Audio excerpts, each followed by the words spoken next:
അസ്സലാമു അലൈക്കും dear friends. ഇന്നത്തെ നമ്മുടെ സ്പെഷ്യൽ നിങ്ങൾ ആരും ഇതുവരെയും ട്രൈ ചെയ്ത് നോക്കിയിട്ടില്ലാത്ത ഒരു അടിപൊളി വെറൈറ്റി റെസിപ്പിയാണ്. നമ്മുടെ ഈ വീഡിയോ കണ്ടുകൊണ്ടിരിക്കുന്ന സമയത്ത് നിങ്ങൾക്ക് ഇഷ്ടപ്പെടുകയാണെങ്കിൽ ഒന്ന് ലൈക്ക് ചെയ്തേക്കണേ. അതുപോലെ തന്നെ നമ്മുടെ ഈ ചാനൽ ആദ്യമായിട്ട് കാണുന്നവരും ഇതുവരെയും സബ്സ്ക്രൈബ് ചെയ്യാത്തവരും പ്ലീസ് ഒന്ന് സബ്സ്ക്രൈബ് ചെയ്തേക്കണേ. ഞാനിടുന്ന വീഡിയോസ് ഉടനടി കിട്ടുന്നതിനായി സബ്സ്ക്രൈബ് ബട്ടന്റെ തൊട്ടടുത്ത് കാണുന്ന ബെല്ലൈക്കൺ കൂടി ക്ലിക്ക് ചെയ്തിട്ട് ഓൾ എന്ന ഓപ്ഷൻ എനേബിൾ ചെയ്യാനും മറക്കല്ലേ. വീഡിയോ തുടങ്ങുന്നതിന് മുമ്പ് പരിചയപ്പെടുത്താനുള്ളത് എന്റെ സ്വന്തം പ്രൊഡക്റ്റായ ഷെമീസ് മാജിക് ഹെർബൽ ഓയിലിനെ കുറിച്ചാണ്. മറ്റു പല ഹെയർ ഓയിൽസ് യൂസ് ചെയ്തിട്ട് റിസൾട്ട് ലഭിക്കാത്തവർക്ക് വേണ്ടി സ്പെഷ്യലി തയ്യാറാക്കിയ പ്രീമിയം ഓയിലാണിത്. 120ഓളം ഹെർബൽസ് ചേർത്ത് തയ്യാറാക്കിയ ഈ ഓയിൽ മുടി കൊഴിച്ചിൽ, താരൻ, കഷണ്ടി, മുടി കട്ടിക്കുറവ്, മുടി പൊട്ടിപ്പോകൽ, പ്രത്യേകിച്ച് നര എന്നിവ കുറയ്ക്കാൻ പൂർണ്ണമായിട്ട് സഹായിക്കും. റിസൾട്ട് ലഭിച്ചില്ലെങ്കിൽ മെഡിക്കൽ ഇഷ്യൂസ് ഇല്ലാത്തവർക്ക് ഫുൾ ക്യാഷ് റീഫണ്ട് നൽകുന്നതാണ്. നമ്മുടെ എണ്ണ ഉപയോഗിച്ചവരുടെ ഇമ്പോർട്ടന്റ് ആയ കുറച്ച് ഫീഡ്ബാക്സ് മാത്രം വീഡിയോയുടെ അവസാനം കാണിക്കുന്നുണ്ട്. കൂടുതൽ ഫീഡ്ബാക്സ് വീഡിയോയിൽ ചേർത്താൽ വീഡിയോയ്ക്ക് ലെന്ത് കൂടും. എണ്ണ വാങ്ങാൻ താല്പര്യമുള്ളവർ വാട്സപ്പിൽ വന്നാൽ ബാക്കി ഫീഡ്ബാക്സ് എല്ലാം അയച്ചു തരാം. ഓർഡർ ചെയ്യാനും റേറ്റും ഡീറ്റെയിൽസും അറിയാൻ താഴെ കാണുന്ന വാട്സപ്പ് നമ്പറിൽ മെസ്സേജ് ചെയ്യുക. ഈ ഒരു റെസിപ്പിക്ക് വേണ്ടിയിട്ട് ഞാനിപ്പോൾ ഈർപ്പൊന്നുമില്ലാത്ത ഡ്രൈ ആയിട്ടുള്ള ഒരു പാൻ എടുത്തിട്ടുണ്ട്. ഇതിലേക്ക് ഒരു 2 ടേബിൾ സ്പൂൺ വെളിച്ചെണ്ണ ഒഴിച്ചു കൊടുക്കാം. വെളിച്ചെണ്ണ ഉണ്ടെങ്കിൽ വെളിച്ചെണ്ണ തന്നെ എടുക്കുക, എന്നാൽ മാത്രമേ നല്ല ഒരു പ്രത്യേക മണവും ടേസ്റ്റും ഒക്കെ കിട്ടുള്ളൂ. നാടൻ ഫ്ലേവർ കിട്ടണമെന്നുണ്ടെങ്കിൽ വെളിച്ചെണ്ണ എടുക്കാം. ഫ്ലെയിം ഓൺ ആക്കിയിട്ടില്ല.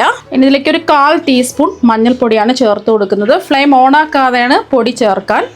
പിന്നെ ഇതിലേക്ക് ഒരു 2 ടേബിൾ സ്പൂൺ മുളക് പൊടിയാണ് ചേർത്ത് കൊടുക്കുന്നത്. ഞാനിപ്പോൾ എടുത്തിട്ടുള്ളത് കാശ്മീരി മുളക് പൊടിയാണ്. അതാവുമ്പോൾ അധികം എരിവൊന്നും ഉണ്ടാവില്ല. എരിവുള്ള മുളക് പൊടിയാണെന്നുണ്ടെങ്കിൽ 1 ടേബിൾ സ്പൂണൊക്കെ എടുത്താൽ മതി. അപ്പം അവരവരുടെ എരിവിനനുസരിച്ചിട്ടുള്ള മുളക് പൊടി ചേർത്ത് കൊടുക്കുക. പിന്നെ നമ്മളിതിൽ പച്ചമുളകൊന്നും ചേർക്കുന്നില്ല, കുരുമുളക് പൊടിയും ചേർക്കുന്നില്ല. എരിവിന് വേണ്ടിയിട്ട് മുളക് പൊടി മാത്രമാണ് ചേർക്കുന്നത്. ഇനി ഇതുപോലെ ഒന്ന് ഇളക്കി കൊടുക്കുക.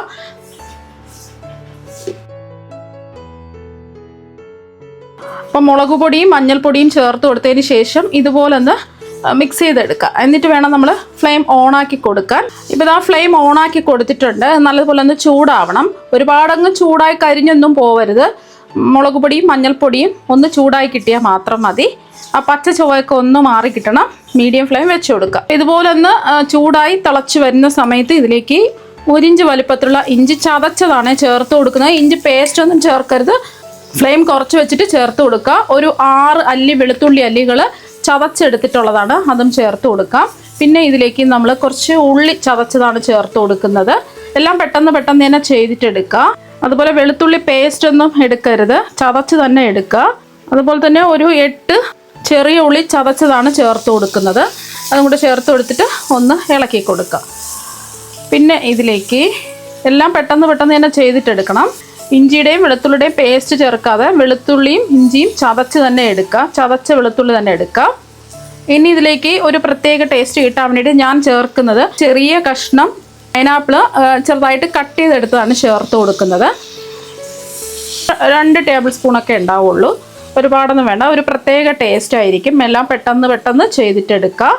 ഫ്ലെയിം കുറച്ച് തന്നെ വയ്ക്കുക. അപ്പം ഒന്ന് ഇളക്കി കൊടുത്തതിന് ശേഷം നമ്മൾ ഇതിലേക്ക് ചേർത്ത് കൊടുക്കുന്നത്, ഇതും ഞാനിപ്പോൾ ഒരു 5 ലേസാണ്. ഒരു പ്രത്യേക ടേസ്റ്റ് കിട്ടാൻ വേണ്ടിയിട്ട് 5 ലേസ് എടുത്തിട്ടുണ്ട്. അത് കൈവച്ച് പൊടിച്ച് ഇതിലേക്ക് അങ്ങ് ചേർത്ത് കൊടുക്കാം.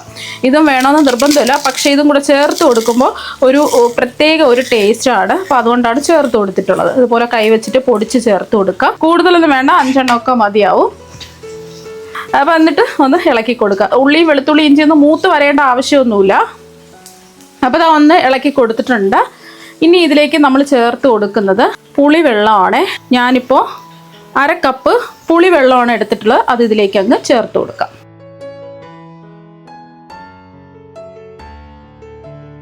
നമ്മൾ കറിവേപ്പില ചേർത്ത് കൊടുത്തിട്ടില്ല. 1 തണ്ട് കറിവേപ്പില ചേർത്ത് കൊടുക്കാം. പിന്നെ ഉപ്പ് ചേർത്തിട്ടില്ല, ഉപ്പും കൂടി ചേർത്ത് കൊടുക്കാം. ചെറിയൊരു നാരങ്ങയുടെ വലിപ്പത്തിലുള്ള പുളിയാണ് പിഴിഞ്ഞിതിലേക്ക് ചേർത്ത് കൊടുത്തിട്ടുള്ളത്.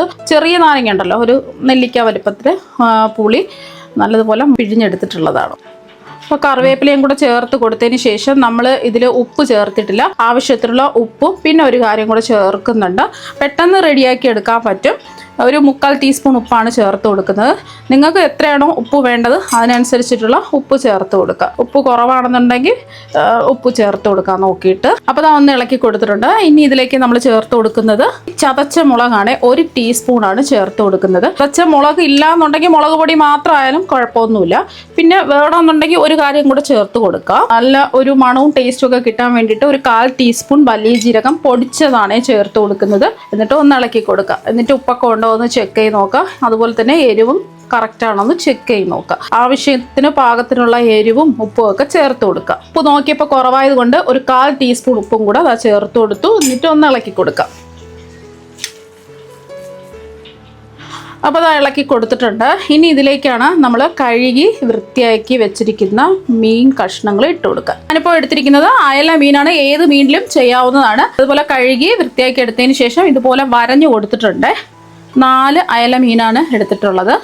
നിങ്ങൾക്ക് എത്രയാണോ വേണ്ടത് അതിനനുസരിച്ച് എടുക്കാവുന്നതാണ്. ഇനി നമുക്ക് ഈ ഒരു വശം ഒന്ന് റെഡിയായി കിട്ടണം. അപ്പോൾ നമുക്ക് മൂടി വെച്ച് കൊടുക്കാം. അപ്പോൾ ഒരു വശം കുക്കായതിനു ശേഷം നമുക്ക് തിരിച്ചിട്ട് കൊടുക്കാം. ഒന്ന് മൂടി വയ്ക്കാം. അപ്പോൾ ഒരു 2 മിനിറ്റ് ആയിട്ടുണ്ട്. മീൻ നമ്മൾ കുക്ക് ചെയ്യാൻ വെച്ചിട്ട് ലോ ടു മീഡിയം ഫ്ലെയിമിലാണ് വെച്ച് കൊടുത്തിട്ടുള്ളത്. ഇനി ഒന്ന് മെല്ലെ ഒന്ന് തിരിച്ചിട്ട് കൊടുക്കാം. പൊടിഞ്ഞൊന്നും പോവാതെ തിരിച്ചിട്ട് കൊടുക്കുക. പിന്നെ നമുക്കിനി മൂടി വെക്കേണ്ട ആവശ്യമൊന്നുമില്ല.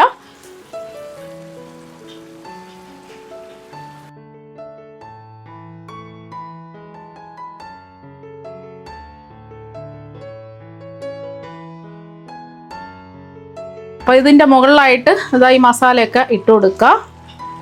ഇനി നമുക്ക് ഇതിനെ അങ്ങോട്ടും ഇങ്ങോട്ടും തിരിച്ചു മറിച്ചു ഇട്ട് ഇതൊന്ന് കുക്ക് ചെയ്തെടുക്കുക. ഇനി മൂടി വെക്കേണ്ട ആവശ്യമില്ല. അപ്പോൾ ഒന്ന് വറ്റി നന്നായിട്ട് നമ്മൾ മീൻ ഫ്രൈ ചെയ്തതുപോലെ ആയി കിട്ടും. അപ്പോൾ തിരിച്ചു മറിച്ചു ഇട്ട് ഇതൊന്ന് കുക്ക് ചെയ്തെടുക്കുക.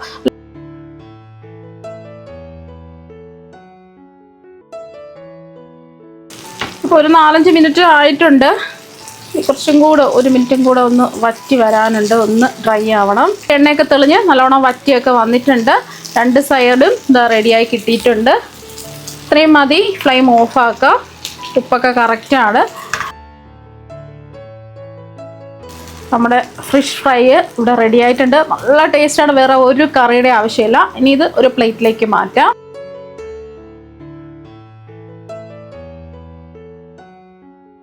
നമ്മുടെ ഫിഷ് ഫ്രൈ എല്ലാം ഒരു പ്ലേറ്റിലേക്ക് മാറ്റിയിട്ടുണ്ട്. നല്ല അടിപൊളി ടേസ്റ്റാണ്. ആ മസാലയ്ക്കൊക്കെ ഒരു പ്രത്യേക ടേസ്റ്റാണ്. നമ്മളിതിൽ പൈനാപ്പിൾ ലേസും ഒക്കെ ചേർത്തിട്ടുണ്ട്. അപ്പോൾ ഇതുപോലെ ഒന്ന് ട്രൈ ചെയ്ത് നോക്കാം. അപ്പോൾ നിങ്ങൾ എന്തായാലും മീൻ ഫ്രൈ ഇതുപോലെ ഒന്ന് ട്രൈ ചെയ്ത് നോക്കാം. തീർച്ചയായും നിങ്ങൾക്ക് എല്ലാവർക്കും ഒരുപാട് ഇഷ്ടമാകും. അപ്പോൾ നമുക്ക് മറ്റൊരു വെറൈറ്റി വീഡിയോ ആയിട്ട് വീണ്ടും കാണാം. താങ്ക്